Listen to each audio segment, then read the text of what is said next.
G'day Elevators, Mets Analin here, and I am beyond thrilled to welcome you to a game-changing episode of the Elevate Experience podcast. Today we have a titan in the business world joining us, none other than the brilliant CEO of My Muscle Chef, Tushar Menon, straight from our very own dynamic landscape of Australia. Get ready for an eye-opening conversation as we unravel the entrepreneurial journey of Tushar, delving into the strategic moves, challenges, and lessons that have sculpted My Muscle Chef into a powerhouse in the fitness industry and nutrition industry. Whether you are a budding entrepreneur or simply curious about secrets behind building a successful business, this episode is your backstage pass to the wisdom of a visionary leader. So grab your headphones, tune in, and let's elevate our minds together on the Elevate Experience. Thanks for joining us, Tushar. I'm going to give you an introduction because you deserve one. You're the My Muscle Chef founder in 2013. You started with your brother, and you both saw a gap in a ready-made meal market that was at the time largely aimed at weight loss. Mm-hmm. My Muscle Chef was initially targeted to gym goers, those who wanted to build their protein intake but broaden out the mainstream market in 2019, switched from frozen to fresh meals. The company was the first to vacuum seal their meals. Mm-hmm. Since its inception a decade ago, during which it made, I think it was under 900,000. In the first year? That's right. In revenue in its first year. My Muscle Chef now has grown exponentially and in 2022 brought in nearly 220 million in revenue. So, bro, it's great to have you here. Thank you. No, thanks, I'm Mets. a massive supporter of your brand. Obviously, I'm good mates with James Ajaka. He introduced me to you a year ago, and I got fond memories of Dave's birthday last year. Yes. It was one... some forgotten memories too. I don't remember forgotten much. and unforgettable. It's one of those ones where you go, you'll never forget that moment. Yeah. But T, the first question I wanted to ask you, and I've trained with you and a good mate of ours, Dave, who's a mutual friend of ours. Mm-hmm. And one thing that I know about you is your discipline and how hard you train in the gym. Yes. Let me ask you a question. Like, obviously you started in 2013 with My Muscle Chef. Bro, were you always that disciplined in the gym? Did you always push yourself? Is that what sort of got you to go, hey, listen, I can see a gap here. Yeah. I want to be able to help people. Was that something where you've always had that discipline? I think so. So I was very disciplined to start off, I guess, in my life with school. So my parents are very, very strict. So growing up, going to school and getting good grades was like a must. So I wasn't really much into sport. Like I said, I played a bit of cricket with my background, of course, but most of my discipline was sort of school related. And then once I finished school, that's when I found the gym. And I felt like I transferred that discipline that I had sort of built up in school to the gym as well. And I think with everything that I do, I have that discipline. I want to do really well at it. So I don't do things for the sake of it. So there's not many things I'm passionate about, but if I find something I'm passionate about, I go very, very hard at it. So I found like from the start when I first went to the gym, I just had that discipline to make sure that I learned the right techniques, had the right movements. I'd watched a lot of videos online. I just wanted to be really, really good at it. And I think it's just in my nature. So that's how it started. We always, like me, I'll give you an example. I knew I loved bodybuilding from the age of 10 when my brother was competing and he's 10 years older than me. Was that something you were passionate about, like the actual body itself and how to look and how it made you feel? Definitely. I remember even being 10 years old and flexing in front of the mirror with no biceps. And I think that's something we all do as kids. So I wouldn't say I was very passionate about bodybuilding, but about the human body, definitely. And as I got older, I wanted to be stronger. So in school, I was pretty small. So I was like a skinny, scrawny kid.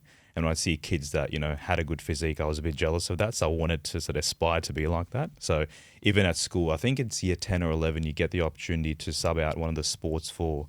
You can go to the gym or ice skating and stuff like that. So I used to pick the gym and I didn't know what I was doing, but I'd just go there, right? So that was always sort of in the back of my mind. And then after I finished school, my parents said if I get good grades, they'll get me a gym membership, and which I did. So they got me a Fitness First membership. So that was my first ever gym membership right out of school. I think it was the first week after I finished school. I got that gym membership at Fitness First, and that's how the journey began. And, I remember when I got my first membership, when you start training in the gym, was it like, where am I? Like this is where I want to be? Is that it? Was that how you Oh, felt? straight. I loved it straight away. And it was a bit of a social, bit of a gathering too, because all my mates came. So we all started together. So there's about 4 of us. So we'd go to the gym every single day and then go eat burgers afterwards. So that wasn't very healthy. But after school, that's just something that we were so passionate about. But I loved it. And I think a lot of the guys might have dropped off. But for me, the moment I entered the gym, I just felt comfortable. And I always wanted to get better. Like I was saying earlier, when I do something, I want to always keep evolving and improving. So I always had like program to see how I can improve my lifts or, learn new movements and just try, obviously, improve my physique. Let's go back to business. And obviously, like for me, I find that the more discipline and the more physicality you have in the gym, the more it helps you within your business. You're an ambitious person. There's no way you can build a company to the numbers that it's doing now. If it was doing 220 million in 2022, I can imagine it's doing a lot more now, right? And one thing, I'm going to get into the new packaging, which I absolutely love. Yeah. But when you're that disciplined, you would have had this vision when you were young of where you wanted to come. Being an immigrant coming from India, Yes. having that immigrant mentality, was that something that was instilled into you, or did you go, hey, I know I want to do something massive in my life? Like, how did that come about? Because obviously every young entrepreneur or individual that starts out has a much bigger vision. I want to be Australia-wide, I want to be worldwide. Yeah. Where did that come from? It's something I've always had. Growing up, I always knew I wanted to create something of my own and have a legacy even after I'm gone. I think that was very big for me, have a legacy for my family and even, that I can pass on to sort of future generations as well. So that's something that I always had growing up. Like I always wanted to be someone and create something. I didn't know what it was, obviously, but it was always in the back of my mind. So once I finished school, I started uni, but I knew that wasn't what I wanted to do. I wanted to create something, create a brand, just something.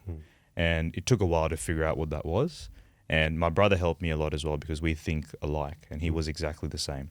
So he started his entrepreneurial journey before I did, probably a couple of years before, and that inspired me even more. And we both used to always talk, and how can we create something? We see all these big companies, big brands, big people doing amazing things. We want to do that as well. We didn't want to settle to be sort of average. So I think it's something we just had growing up. I don't know where it came from, but it's something we always had to aspire to be the best we can be.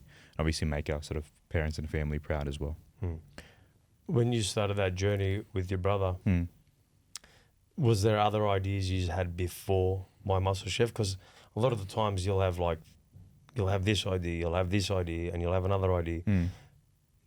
Was there a few points where he's failed with certain things and going, hey, listen, this is the next thing, this is the next thing? Like, how did that work out?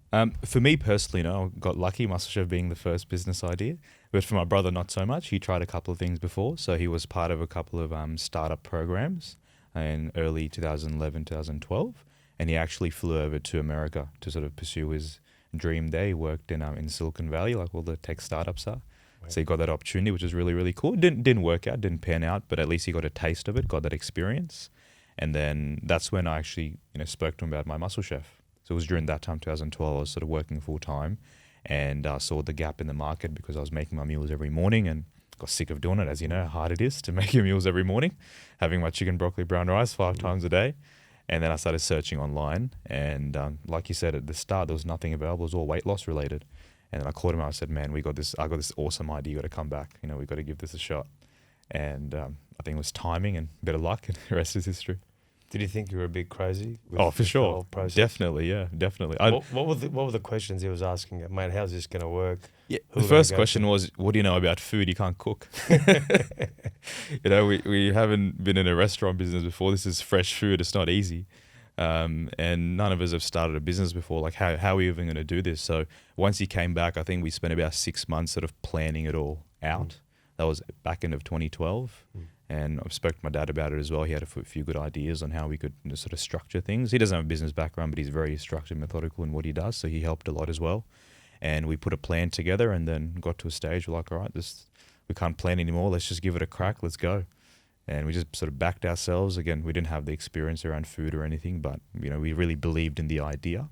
And again, no one was doing it, and we're like, it's sort of now or never before someone else starts. And coincidentally, when we started, a few other companies started too. So I think a few people were actually thinking about it. So timing was very important. When you're starting out, it doesn't matter what you're starting out in, how important is it to have the support behind you? How pivotal is that? Oh, you can't put a value on that, to be honest. I wouldn't be able to do it without my brother, for sure, and my family support as well. So I was very lucky in the sense that my family, didn't say, why are you starting a business is so risky. They were the complete opposite. They were actually excited for us, which, sometimes you hear the opposite where, especially from immigrant background, the norm is to, you go to uni and then you get a good job. So that's what I was expecting from my parents, but they're complete opposite. They said, go for it. You're young, so you have one opportunity to try it out. So that was really good. And my brother, of course, we sort of bounce off each other. And we have complementary skills, which is really, really important, right? Because we've been working together for 11 years now, and we hardly clash. Every now and then, of course, it's normal, being siblings. But overall, because we trust each other's skills, and he looks after one part of the business, I look after one part of the business, we just complement each other really, really well. So having that support, having someone there that, when you're feeling down, he can lift you up and vice versa, I think that's super important. Because it can be pretty lonely when you're running a business. And I feel for people that run businesses by themselves, because sometimes, well, not sometimes, most times, people won't understand what you're going through. You can try explain to your mates, but if, they're not going through that startup sort of journey, they'll never relate to it. And often you probably won't even open up about it, sort of you keep it to yourself. So the fact that we had sort of each other made a big difference. Yeah, I mean, I can sympathise with that. Obviously, I'm business partners with my brother, and he has a different skill set to what I do. Yeah. And we just, and like you said, there's points that you will clash. Yeah. And I think that comes back to the passion of the brand and where you want to take it. Correct. To also to make the family proud as well. That's right. So first year you do 900,000. How many roadblocks did you have to go through to get to this point now? Like, it's 10 years later, right? Yeah. How many times you go, fuck, is this the ceiling? Yeah. How are we going to go to this next level? How many times did you just have to have those conversations, those robust conversations that no one sees? Yeah. The first one was when we moved out of our first kitchen to our second. That was an absolute nightmare, man. I remember I was about 6 months in, and we had this little kitchen in Potts Point, and it was probably the size of the studio, to be honest, maybe a little bit bigger. It was fucking tiny. And we had a basement freezer where we sort of stored all our meals. And it was such an intense, atmosphere. There was so much going on. And that's where I think we probably clashed the most. And my dad was helping as well, and we'd all be clashing all the time. It was just really, really intense. But everyone obviously meant well, like you said, everyone was passionate. So finding a new sort of space was really, really tough. And we found, it's a funny story, so we found another kitchen in Western Sydney, which was a small bakery. And at the time we used to do frozen meals, right? So when we scoped out the place, all we were focused on was the kitchen where we cooked the food, because the kitchen we currently had was tiny. And we didn't pay much attention, which we should have, to the freezer space. So we signed the lease, moved across, which was also a bit of a nightmare. Moved in, settled in, start storing all our meals, and realized the freezer isn't big enough. Wow. I was like, man, what do we do now? Yeah. We just signed a lease. So I started searching online portable freezers, and I found this company that does freezer shipping containers. So I ordered one, came the next day, and I put it on the driveway of this unit block, and there's 6 units in this unit block, commercial unit block, and I just chucked it on the driveway and connected up. There was a cord running across the driveway. So bad. We stored all the meals there, and then the landlord comes in a couple of days later. He's like, mate, what the hell's this? You got to remove this. You got 48 hours to get rid of it. Wow. So those sort of experiences, it makes you really tough, because you're sitting there going, what the hell do I do now? Where do my meals go? And somehow we scoured around Sydney, and we found a empty warehouse in Preston's, and then so we moved the container into that, and we did that in 2-3 days. And I know we somehow made it work. Yeah. And thinking back now, I couldn't do that again. That was, it's not traumatizing, but it really takes it out of you, because everything's on the line. You got to think of solutions on the spot. And I think that's things probably people don't realize when they see where the business is now, what it took, in those early days to get it to where it is today, and making all those decisions. But that's probably the most fun times, though, because once you do it, you're like, oh wow, we got through that. I guess when you're young, obviously you're not that old now, but when you're first starting out, you're willing to almost do anything, right? Anything, yeah. And there's a lot of people that would possibly go, mate, I can't do this. Yeah. I'm going to quit. Yeah. Do you think that's a separator from individuals that make it and individuals that don't make it? Definitely. Yeah. Definitely. We never ever had that doubt in our mind. We always said the first 2 years are going to be tough, which it was extremely tough. We weren't making any money. And you remember hearing comments from people like, what's the point of working 100 hours a week if you don't have any money? And which, again, people don't understand and, would say things like, you gave it a crack, didn't work out, good experience, move on to something else. Because 2 years is a long time of just slaving away and not seeing any results. But for us, that wasn't the reason why we were doing it. We wanted to build something, wanted to create something. We weren't motivated by just making a profit in the first year. If that was the case, we wouldn't have such a big undertaking, So I think that motivator, what your why is, why you're actually doing it.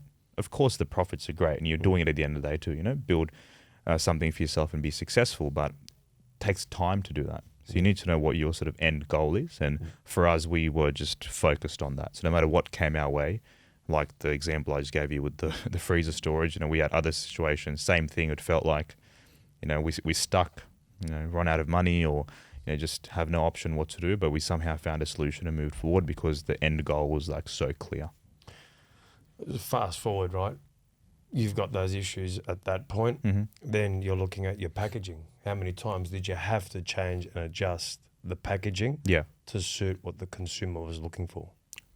Plenty of times. The first one was when we moved from frozen to fresh. We moved to the black tray and we did the vacuum seal packaging. That in itself was a bit of a gamble. Like you said earlier, no one was doing it. And again, got questioned a lot. Why are you doing this? The food looks squashed or doesn't appear as good as, why aren't you doing what everyone else is doing? But that's not what we want to do. We want to be different. And we knew we're doing it for a reason, to have better quality product, longer shelf life and have the best tasting meal in the market. And look, 4 years on now, everyone's copying what we're doing, So sometimes you have to take those risks. You can, and it comes from trial and error, but we always like backing ourselves. I feel like we know the business so well that your gut feel tends to be right. And we do a lot of customer surveys and customer insights, so understanding what the customer wants. And that also has a big impact on decisions we make. So with the red tray, for example, that's been game changing for us. So over the last 4 years, we've noticed that as we, become the number one fitness ready meal brand now, we have a lot of sort of copycats and followers. And you go into a retail shelf and everything was looking the same. And, I'd get messages from mates saying, I just bought one of your meals, and they'll send me a photo. I was like, man, that's not my Master Chef. That's someone else. It wasn't. Wow. Yeah, because it looks so similar. Yeah. And that's, again, we're like, you know what? Okay, it's time to make a change now. And we did, again, did a lot of research, asked our customers what they thought of the brand, and we tried a few different things. And then we decided to do something really bold and distinctive. That's uniquely my Master Chef that no one can copy. And now every time you see a red tray, he's eating my Muscle Chef or she's eating my Muscle Chef. What's funny, before the red tray came out, I seen Dave and he goes, have you seen the new trays? I said, no, I've still got the black ones. Yeah. And then he goes, it's red now. And I'll be honest with you, I'm thinking, fuck, red. But then I saw the tray and I put them both next to each other. Yeah. And it was so much easier to read the macros and the way the labels changed as well. Correct. It's not just the tray; the labels changed too. When you put them side by side, yeah, then you go, hey, these guys are onto something. Yeah. When you're going through that, how important is it to block out the noise of the negative input that's coming in, right? Knowing that, hey, you know what, we done a survey. This is what they want. Yeah. But you still got the negative noise coming in. Yeah. How important is it to block that out? Well, it's super important, but it makes it easier when you have the data to back it up. So, one of our guiding principles within the business is, having data-led insights and data-led decision-making for everything. And you want to, you want to challenge decisions, but you want to champion a solution. So don't just come with your negative, sort of challenges. Come up with a solution, but it has to be backed by data. And that's been the game changer for our business. When we moved from frozen to fresh, the reason we did that was because we did the research and got the customer data. The reason we went from the old sort of muscly My Muscle Chef logo to what it looks like today was because of the research and data. So it's a lot easier to cut out the noise and the distractions when you have the data there. But you need to sort of combine that with a little bit of gut feel and instinct as well. So I think that combined together has sort of got us to where we are. So my brother and I know that, we know the business better than anyone. And usually when we make those sort of gut feel decisions, it tends to be supported by the data. So we're pretty lucky in that way because we know the business quite well. But it's nice to have that there. And it's good for the team overall to be thinking like that as well. So if every time someone comes with an idea, where's that idea come from? What do our customers think about it? That's very important. Has the data ever been wrong where it's come in and you've made the change and go, fuck, this doesn't seem, this isn't working out? I wouldn't say the data's been wrong. Maybe our interpretation could have been wrong. But I wouldn't say so, no. Yeah. Usually the interpretation is where you can make mistakes. We have the benefit of having sort of access to our entire customer base. We'd have to, go out and do research surveys. We can just email our customer base and get feedback from them, which is fantastic. And, making decisions based on that feedback is up to us. So if we interpret it wrong or we don't listen to it, then that falls on us. Early on, did you have to get surveys because you didn't have the customer? Early on, database? we didn't use any data at all. That was probably the mistake, I guess. It was all based on assumptions and, what we thought our customers wanted, and it worked to a certain degree. And it served as a purpose tool for the first 5 years, but it was in sort of 2018, and that's when James came on board as well. And that was one of his suggestions actually around, you need to use data and understand who your customer base is. And ever since then, we sort of adopted that as well. Let's move on to James. Obviously, he's a good friend of mine. Yeah. And obviously yours. Speaks highly about you. I've had some great conversations about the business here. He actually said to me, "Sure you want to do the podcast now?" He likes the podcast, so I don't know if I want to go. No, I'm only joking. But I was speaking to him yesterday, and he is very, very data driven. At what point did you guys bring James on into the business? And when you were first talking to him, did you think this guy's crazy? Well, the first time we met him was mid 2018. Yeah. And I mean by crazy, he's like, everything he says that has meaning. No, but when he says it, it's like, fuck, I didn't even look at that. Yeah. And that's what that's the level of sort of experience that James brought when we first met him straight away. So impressed by the knowledge that he has and the way he thinks and analyzes situations and the questions that he asks as well. I think that's really, really important, and that's something that we probably were lacking at the time. And having that data sort of driven approach and mindset to everything. And that's what has sort of dictated our success over the last 5 years. And so that was very, very impressive. Like when the first time that we met him, you just got that vibe straight away. Like he knows exactly what he's doing. Yeah. How do you meet someone like James that you don't know at the time? Yeah. How do you bring someone like that on to look at the company? How does that work? So we had a business partner at the time who was mutual friends with James, and he said, "Oh, you have to meet this guy. He when it comes to manufacturing, he's the best in the country. So you have to catch up with him." And so James came down to our factory, and we met him, and we sort of kicked it off straight away. So it worked out perfectly. And I know something about James. He actually says no to a lot of deals. Yeah. What made him say yes to your deal? What do you think that was something that attracted him to that? I think our ways of working, definitely. The fact that we were open to feedback and looking to improve. It's easy for someone from the outside to come in and give feedback and suggestions, and we just say, "Oh, okay, thanks," but sort of no thanks. But because we really wanted to grow and improve the business, I think he valued the fact that the feedback that he gave, we were willing to at least try to see it worked, and it actually did work. So I think that definitely sort of persuaded him and sparked his interest, and the business also was flying after we made those changes, so there was no reason not to.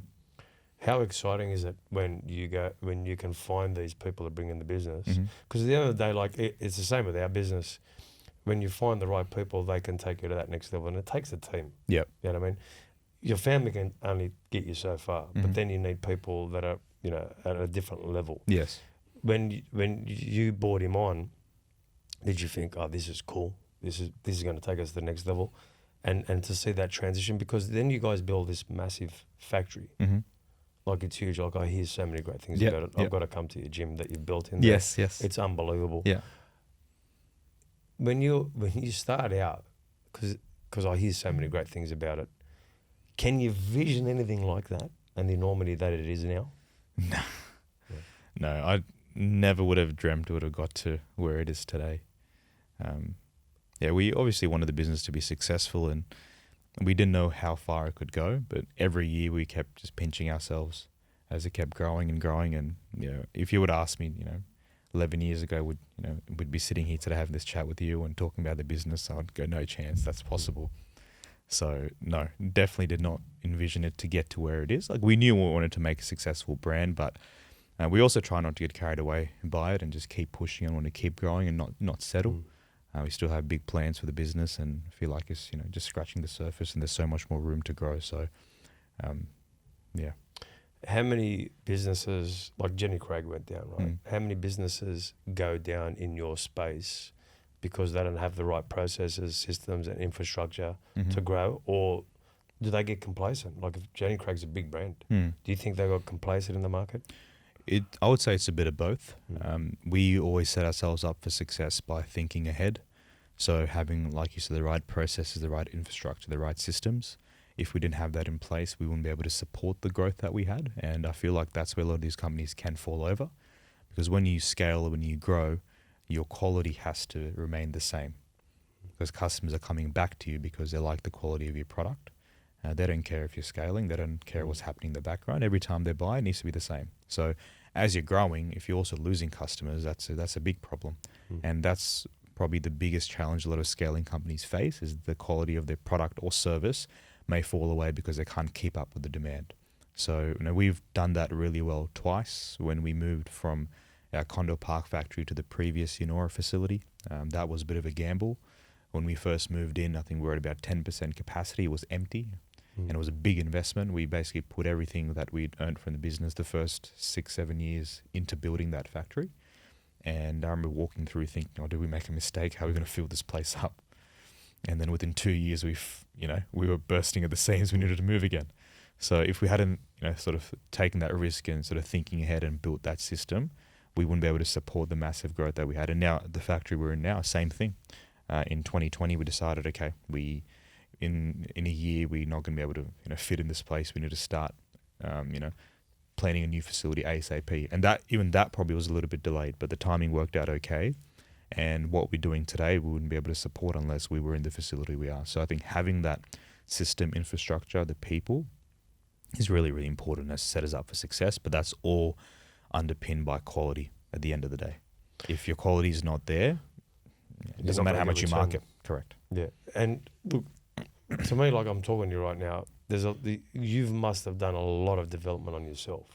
How do you continue to develop yourself in an ever-changing environment, market, where service has to be at a standard where you're going to continue to get those customers back? What do you do for yourself to develop yourself?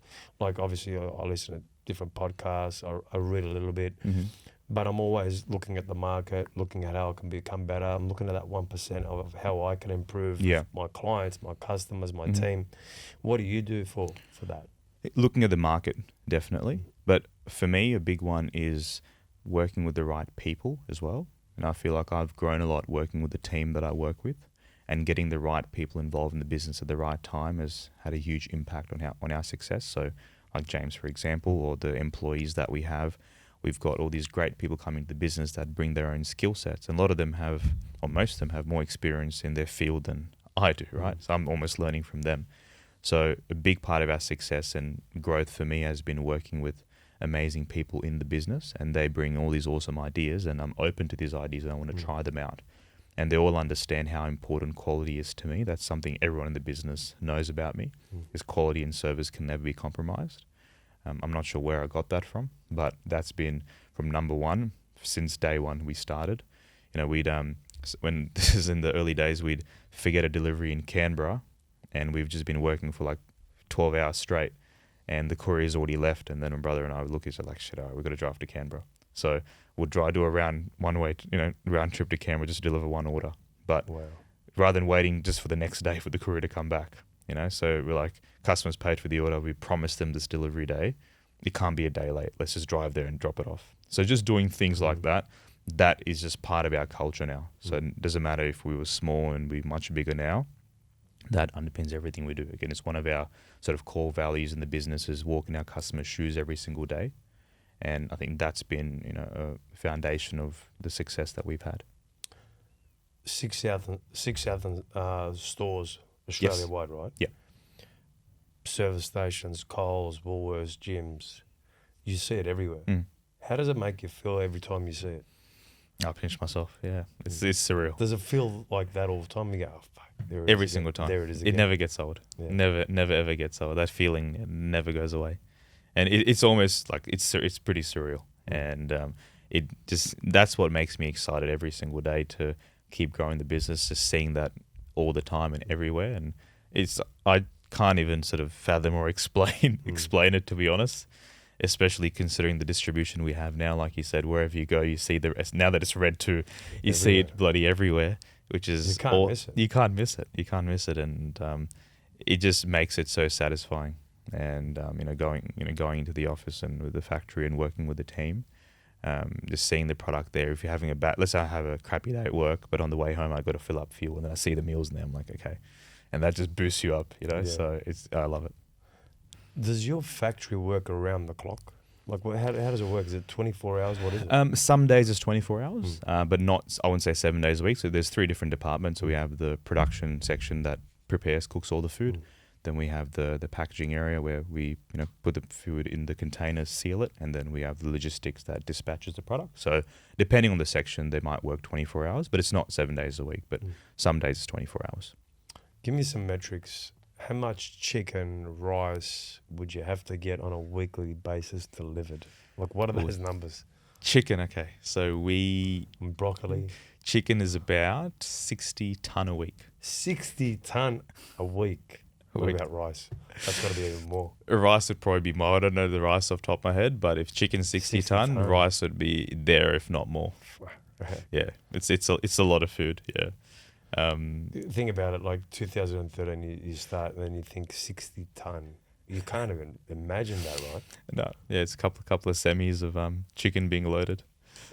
Yeah. What does that logistics look like? Bringing it in, cooking it, that has to be almost perfect. It has to be perfect, and fresh food is not an easy industry to be in. The margin for error is very, very small, and the food has to taste the same, has to taste great every single time. And one of the main ingredients of that is the quality of the raw produce that you get. So we get fresh chicken delivered every single day, our meats delivered fresh, fresh veggies delivered every single day. So the quality of our product that's incoming is of the highest standard, and then we are preparing food every day.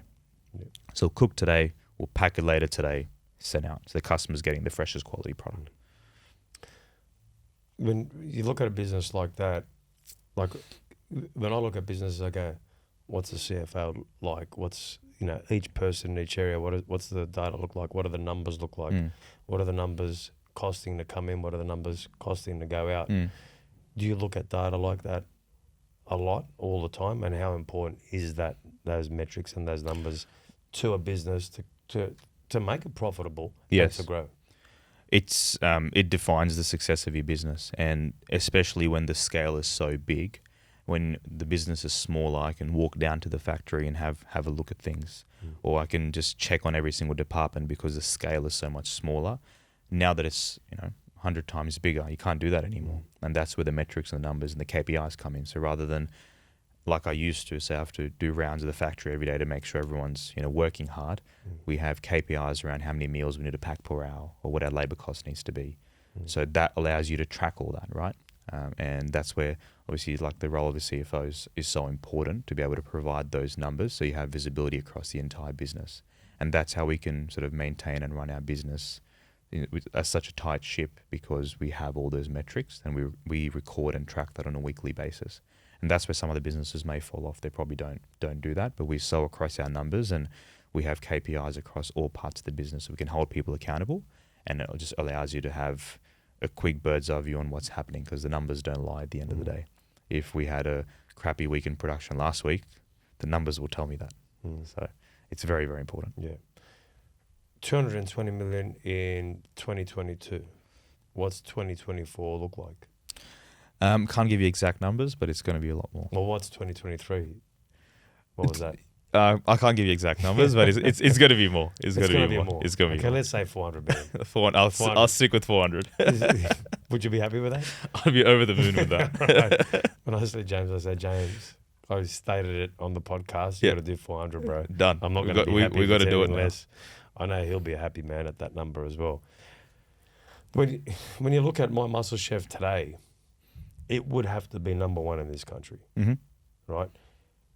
When you were number 3 and 4, who was in front of you at that time? At that time, U Foods would have been in front of us, and there was also a lot of small players, which I feel have fallen away now. I feel like U Foods was always the market leader, and there was a lot of smaller players that are chasing after them. And it's the same case now that we're number one. There's quite a few smaller players chasing after us. So, we always striving to be number one. We wanted to be the number one fitness-ready meal brand and have the data sort of prove that. And based on market share, we are the number one fitness-ready meal brand in Australia. And now the challenge is, how do you maintain that number one spot? Yeah, it's a lot easier. It's a lot at the top. Yeah, I was going to say it's easier when you're chasing number one because you got someone to try beat and you're working towards that, and you can rally the team, say, want to be number one, want to be number one. Once you are number one, it's important to not let the complacency set in, and maybe sometimes it has, but it's important to make sure that we understand it's harder to be number one. And everyone has a target on our back now. As you know, we're like copying our packaging, for example. Yes. Everyone's seeing, like you said, you can't miss My Muscle Chef. So I'm sure the competitors out there thinking, how do we take that number one spot? And that's where it goes back to making sure we look after our customers. Quality's number one. The rest will take care of itself. I can't see is not being number one, and I'll tell you why. Both you and James, family individuals, come from humble beginnings, and you're fighters with a lot of discipline, a lot of focus on business. And to be perfectly honest, I when I look at both of you, I go, these guys hate to lose. Yeah, and that combination's unmatchable, because you see these companies like Jenny Craig, they bring in all these different people. They don't have that why. Where I know both of you guys, you both have a why. Correct. A lot of experience. You look at data. There's so many things that you guys look at. But the biggest one I would say is how close you are to your families and how important that is. Yes. What kind of a role does that play when you're competing against these other companies that don't have that?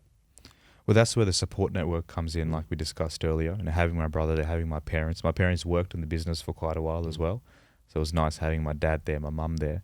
So you're having those tough days and you want to vent and you need that support. They're right there and they understand you. And, we're really, really close as a family.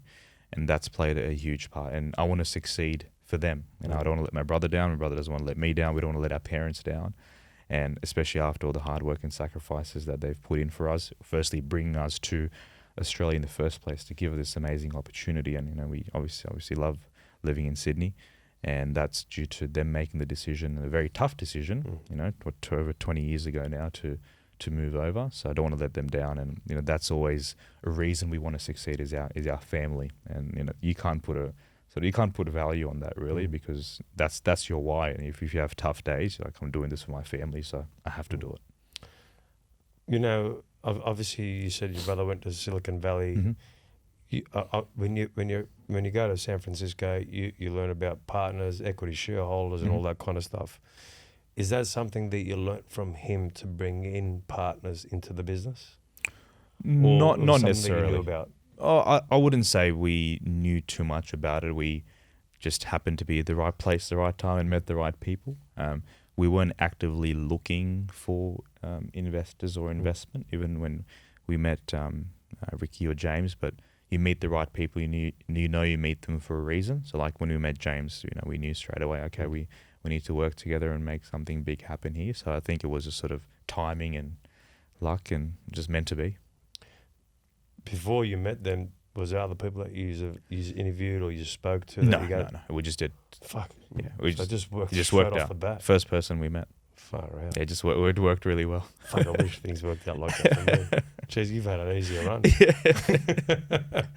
But, the great thing about business, about training, it's a game you could do for the rest of your life. Yes. And if you've got processes and systems and you continue to get better, Yeah. it's something you're going to have for the rest of your life. The experience is going to be there.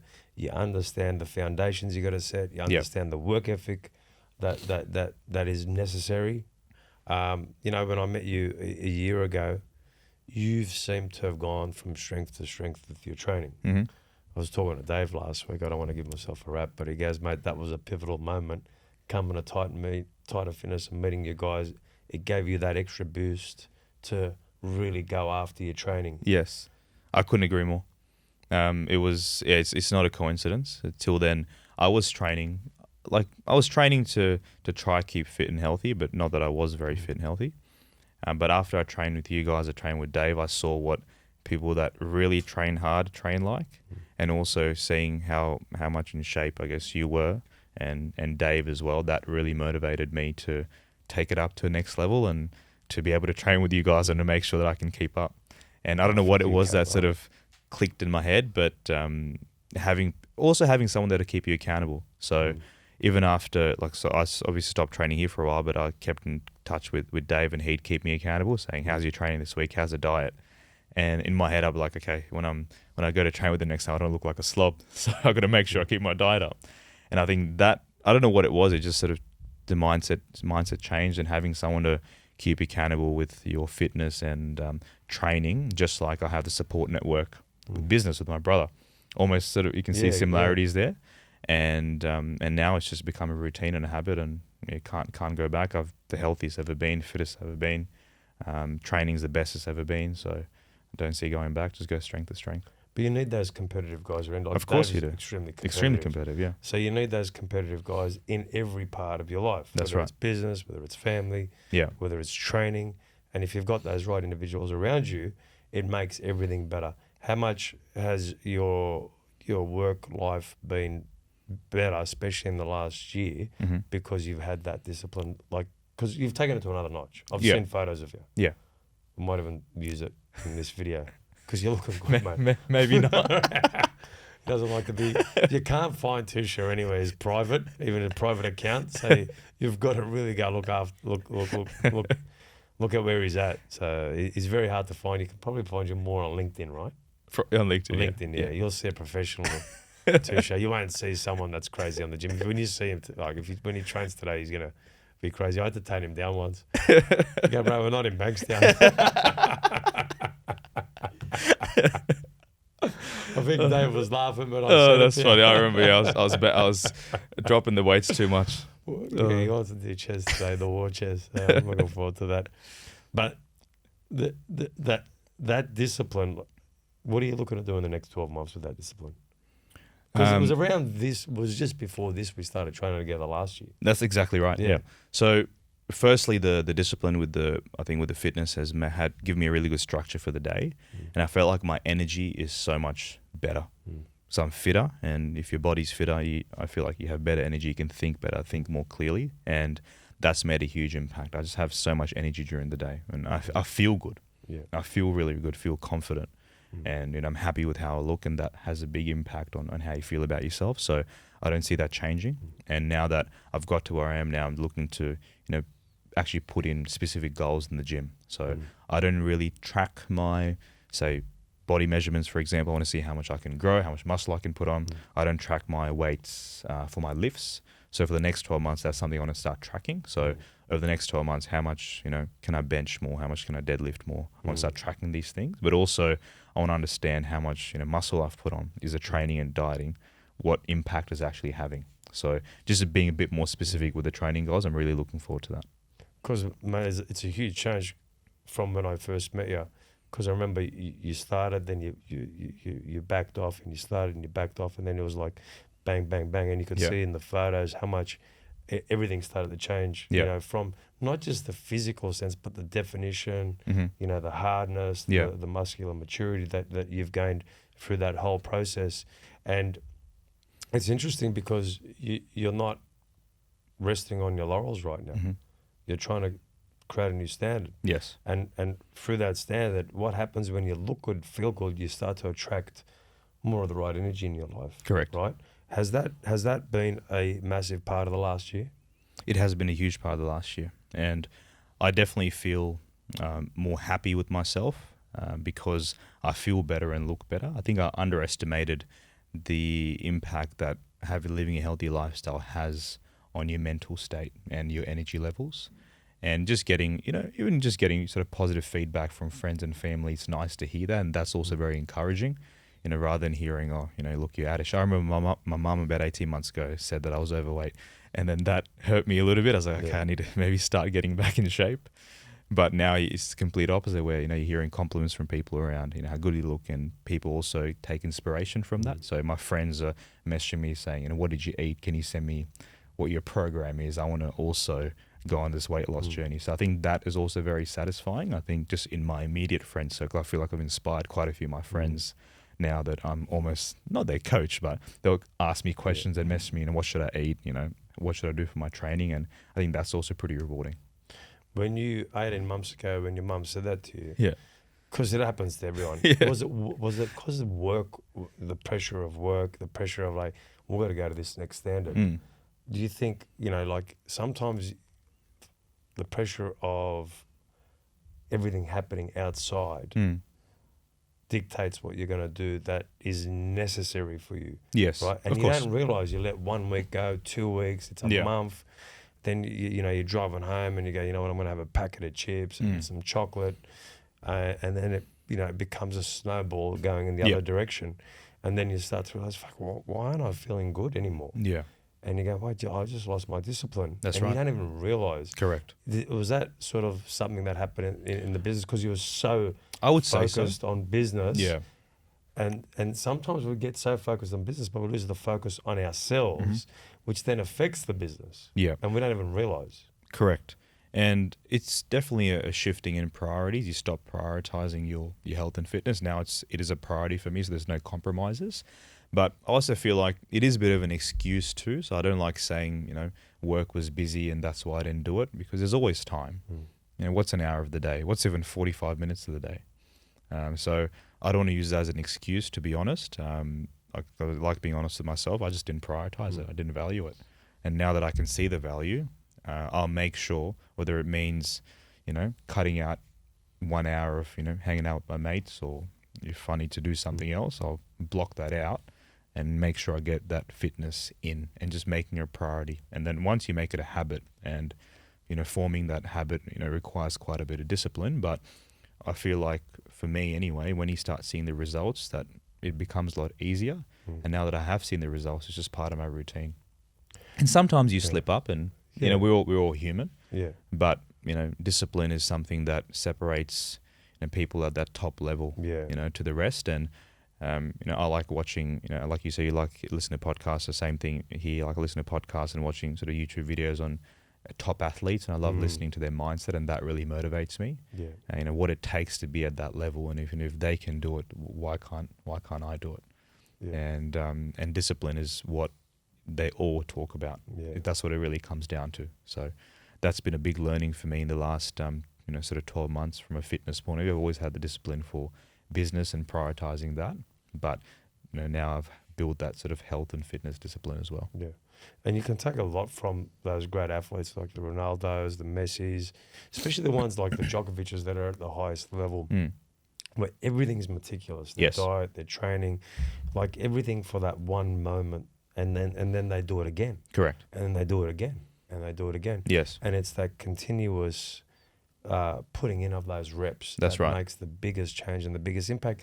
But it's transferable to business. Exactly right. So people go, this is what I've got to do for my body, but it's transferable to business. So if I feel like this, I'm going to perform better here. If I feel like this, I'm going to perform better here. And what you see a lot of the time, and I'm a victim of it, and I'm sure you have been as well, where we were like, fuck, man, if I don't get this right in the business, I'm not going to train. And you actually end up punishing yourself. You actually punish yourself when you should be looking after yourself. Correct. So you can look after That's right. whatever that vehicle is that you need to push. That's right. In business. It's so important. Like I see so many people go, I just need a break. You don't need a break. You need to continue to do this and fight against the problem you're having outside. This is not the problem. Correct. This was never the problem. No. You just made it the problem. That's right. That's a that very well way lot. to put it. Yeah. Yeah, because there's days when you're driving home from a long day and like, I don't feel like training, so I had a tough day. But like I said, that shouldn't dictate for you to not go train. It's two complete separate things. You need to get that done. Yeah. And once you build that habit, for me now, it's almost an escape, an hour that I don't have to think about anything else. So go into the gym, that's my alone time, put my headphones on and just train and absolutely love it. Yeah. It's almost like a meditation, a reset. Correct. You know, and you feel so good after it, man. Yeah, It's the best feeling. I absolutely love it. Yeah, there's no better feeling. No. Well, I'll tell you, bro, it was we covered a lot of ground. We did. That was a great chat. We covered a lot of ground. Did I miss anything, Kenny? I fucking think I covered everything. That was good, man. Thank you. Man, look, I'm super proud of what you've done with my muscle chef. You know, we're good mates now. You see Dave a lot. I haven't seen you for a while, but I don't have to because it's the same. Dave just sends photos. He goes, "This is what T's looking like." I go, "Mother." But it's having that, you know, that environment of friends that are pushing that level is so important and infectious. It is, and it lifts the other. It's guys such good to energy. push more. Such good energy, man. You know what I mean? So I love it. Thanks for coming on today. No, thanks for having me, man.